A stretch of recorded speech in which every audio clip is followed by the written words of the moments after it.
Port Royale. This is a game that came out a couple of years ago. Then a number of expansions were released, testifying to its ongoing success. And now we have the Big Box Edition, which, however, is not as big as so many other big boxes games like, Colt Express or even Carcassonne. We have had some of those massive ones.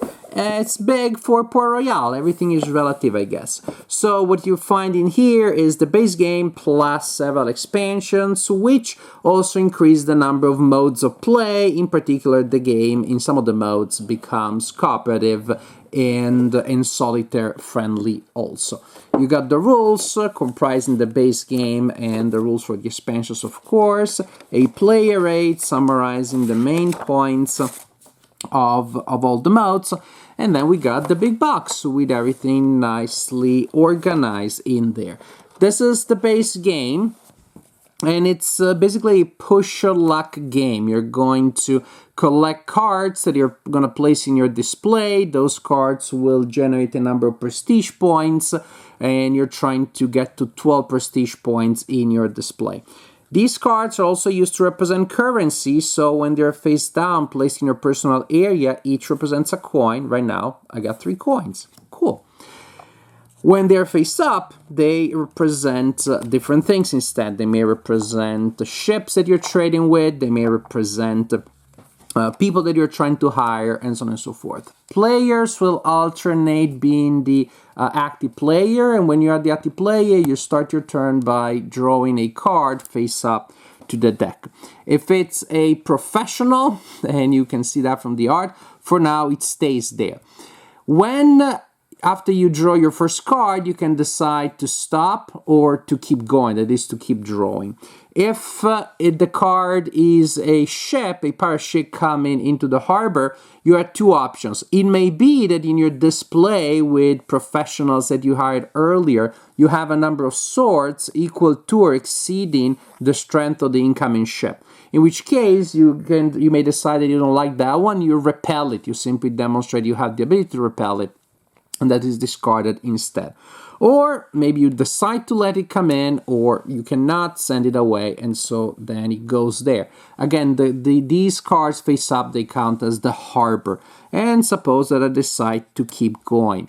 Basically, I can keep going until I decide to stop, or 2 cards come out that have not been repelled with swords, and there are 2 ships of the same kind, of the same color showing. So these are red and blue, no problem there. I decide to keep going, and this would be a special mission. It is placed here on the side, and the first player who has the ability to match those symbols completes that mission. Will score 4 prestige points, which remember are victory points, collect 2 coins, really good stuff. But I'm brave and I keep going, and oh no, if I cannot repel this one using my swords, and then I just went bust. If you go bust, well, that's too bad for you. That's the end of your turn. These are discarded, the next player goes. If you did not go bust, then you can usually acquire 1 card. Sometimes, if there are the number of cards that you can collect is based on the number of ships in the port, but in most cases that means there will only be 1 card being collected. If you have a lot of ships there, then you get more, but usually it's 1. So when you collect a card, if you collect a card, that is, if you can collect the coins from a ship, I can choose either of these, doesn't matter right now because they both give me 2 coins. So suppose I decide to collect that card. The card is actually discarded, but then I collect these coins, they go in my personal fund. Or I can choose, when I collect a card from the center, to hire one of the people that are there. And so, for example, by paying the cost, which would be for the priest, I discard the corresponding amount of coins, and I place that in my personal display. And that's how, after a couple of turns, you should have your personal display of people that are working for you and giving you different kinds of benefits. It may be icons that can be used to complete some of these missions, for example. It may be different abilities. One ability, for example, allows you to get more money when you trade with ships of a certain kind. So just a lot of different things that may happen there. But this is the basic game. Another important thing though is this. If you didn't go bust, after you take a card from the center, all other non-active players can also take a card from the center following the same rules. Pay to hire somebody if you have enough coins. Choose a pirate ship and discard it to collect the indicated number of coins. There was 2 in that one. Difference though is that when you're the non-active player taking one of the cards that have been left over by the active player or the previous players, you need to pay a coin to the active player. So that's the idea. When you are the active player, you get first pick, and people pay you a card, a coin, when they go after you, which gives you an incentive, not just to like, oh man, I really like this card, this is exactly what I wanted, I'm happy. You could do that, but you can also just try to draw a couple of cards there, leaving them for other people to choose and possibly give you money. But that also, of course, if you're choosing them, is because they think that's good for them also, and so that's an interesting decision there.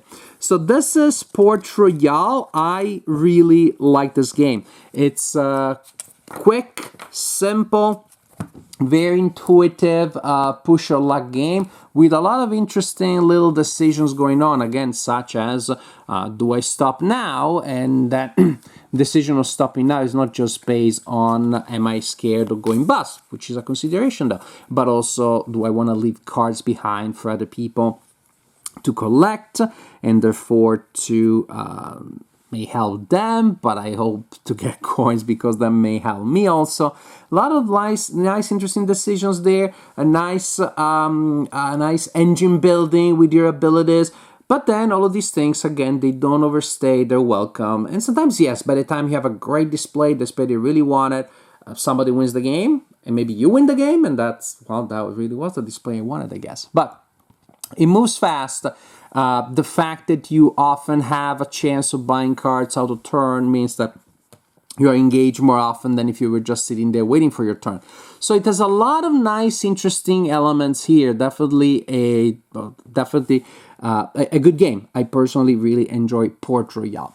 Now, as for some of the other variants that we find here in the big box, we have the Make Sail expansion, which is a standalone expansion. Is basically another version of the base game.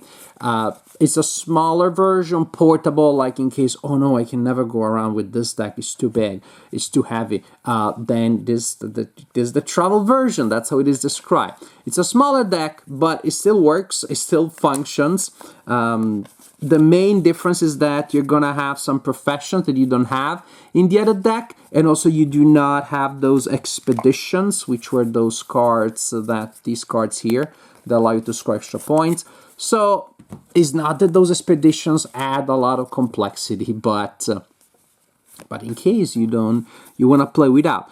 One advantage, actually, I had a game night in which, since basically I have 2 copies of the same game, I could teach the game to 2 groups, and then we were both playing. One group was playing with this one, and another group of friends was playing with this one. So that was really cool when you can have multiple people playing and you only teach the game once. So it's very similar, again, very similar in essence. Basically, you have a smaller travel version of the other game, and that's pretty much what I have to say for Make Sail. Another expansion is called Just One More Contract. This one comes with a considerably smaller deck because you're not supposed to play it on its own like with this one. You're supposed to shuffle these cards with the main thing. And so you have different abilities and different ships and different things.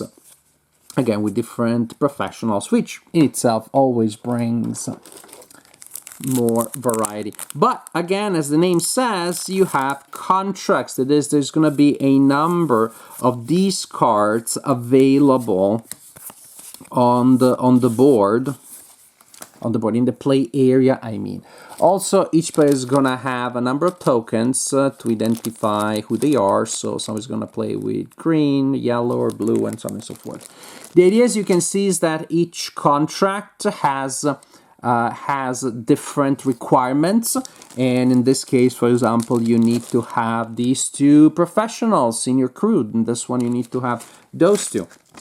And when you can demonstrate that you have completed the requirements for that contract, then you get to place a token there, and that will give you advantages, and also that will give you prestige. So basically the contracts will give you a further way of scoring points, which is also variable, because in one game those guys and those people will score you points, in the following game meeting that condition or that condition or that condition or that condition or that condition will give you points. So basically gives you variable scoring from game to game. Also, thanks to the contracts, the game can now be played cooperative, because the idea is that you're going to have a limited number of rounds and you're trying to complete a number of contracts by the end of the game. So you're going to have a number of cards that are going to be selected from the main deck, and each player starts by drawing from that time deck. And then if they want to keep going, they draw from the main deck. And so basically this like time deck is going to act as your timer. When it is depleted, if people haven't completed enough contracts, then the group loses the game together.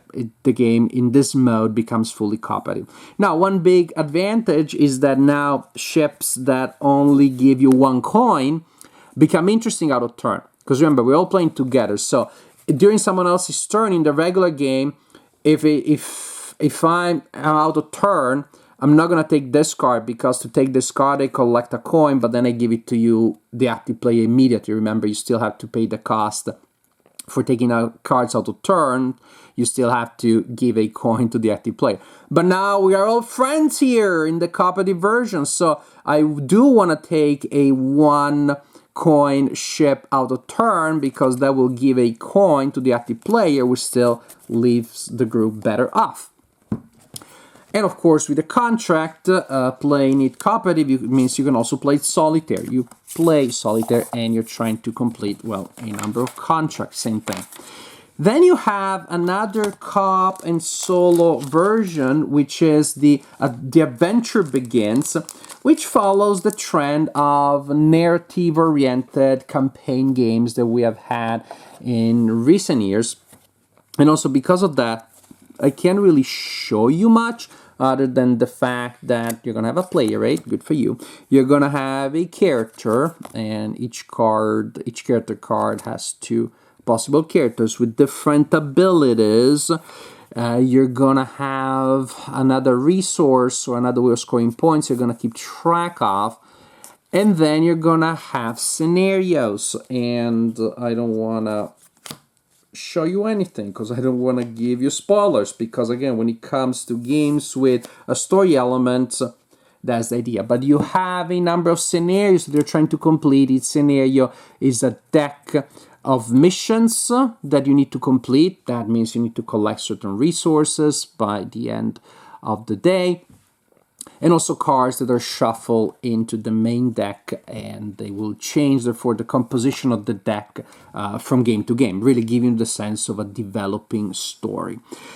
If you fail a scenario, then you can start the next time that you try with 3 coins. So if you fail it once, the second time you play the game, you'll start with 3 coins. If you fail it twice, you start with 6 coins, and so on and so forth. Now, I like the general idea of a developing campaign, and generally speaking, I like games with stories, so I was super excited about this this way of playing the game. And then it became a bit disappointing when I realized how terribly difficult the game was, each scenario was, the first time that you play. I like my solitaire games, my cooperative games to always be difficult, and maybe, they start challenging and then they become a little more challenging later with the growing of my mastery within the system. But this is not it. The first time you play a scenario, at least I found it playing solitaire absolutely impossible to win. You just have a ton of things that you need to do in a very limited amount of time.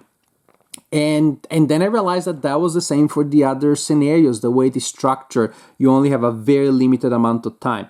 And so I realized that unless you start with a bunch of coins, it's almost impossible. Let me know if you were able to win any of these scenarios without any starting coins, so those that you receive as a bonus basically for failing to complete the mission. But I found that unless I failed that miserably multiple times, it was impossible to complete a scenario, which really started feeling like grinding. Really started feeling like, well, in order to win a scenario, I need to lose it 5 or 6 times. Then I'm starting with 18 coins, and then I'm OP. And even then, it may just be that the deck is pretty thick. It becomes thicker once you add cards. And it may just be that you never see the card that you're looking for. So I wasn't happy with this with this module, with this expansion, because again, I found that it was almost designed for replay value to force you to fail a couple of times before then it became easy if you got lucky. And then there were just, again, a heavy luck factor that was never mitigated by any element, because the deck becomes thicker and you may just never see the card that you win the game. So that felt anticlimactic. After I like every other variant, every other expansion, every other module in the game, trying that one last felt a bit disappointing. So Port Royale, the big box, it comes with a lot of different game modes. Personally, I love the base game. I enjoy the smaller version because it's the same as the previous one, and I like the extra ways of scoring points in Just One More Contract. I also played that one solitaire, and I enjoyed playing the game solitaire with the Just One More Contract. My experience with the solitaire version of The Adventure Begins, however, was a bit disappointing. And this is my assessment of Port Royale, the big box.